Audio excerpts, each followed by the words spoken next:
Republican lawmakers in Columbia have enjoyed a historic supermajority in the South Carolina Senate after big wins in last year's elections. We wanted to know how much of a difference did it make with the first legislative session with that supermajority in place now wrapped up. State House reporter Mary Green explains what leaders on both sides had to say. For a party to have a supermajority in South Carolina's General Assembly, it must have at least 2/3 of members in a chamber. Republicans picked one up in the House of Representatives 3 years ago and have since maintained it.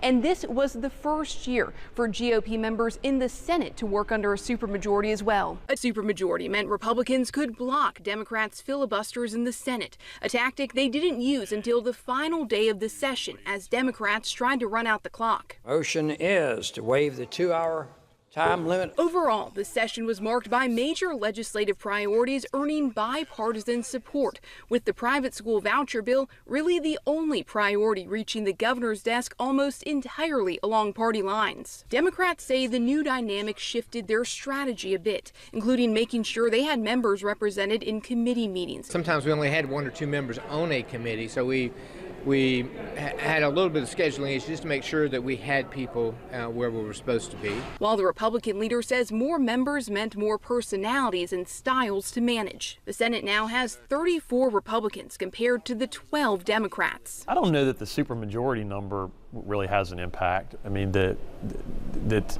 being over 31, I don't know that makes a big deal. We have a significant majority, and that certainly impacts our ability to do things and to move things around. But both parties' leaders emphasize Columbia isn't Washington, and they say relations remain cordial between them this year. We didn't win in all the votes, obviously, but we had the ability to have our voices heard and have our concerns raised and to make sure that our citizens, many who live out in rural South Carolina, got their voices heard.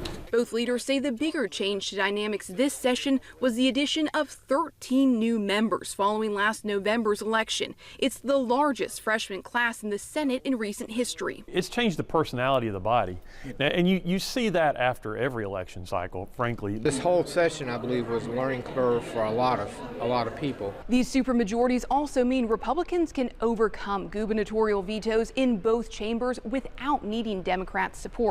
So far this year, Governor Henry McMaster has vetoed just 1 bill, but more that passed on the final day of the session haven't yet gotten to his desk. Reporting from the State House, I'm Mary Green.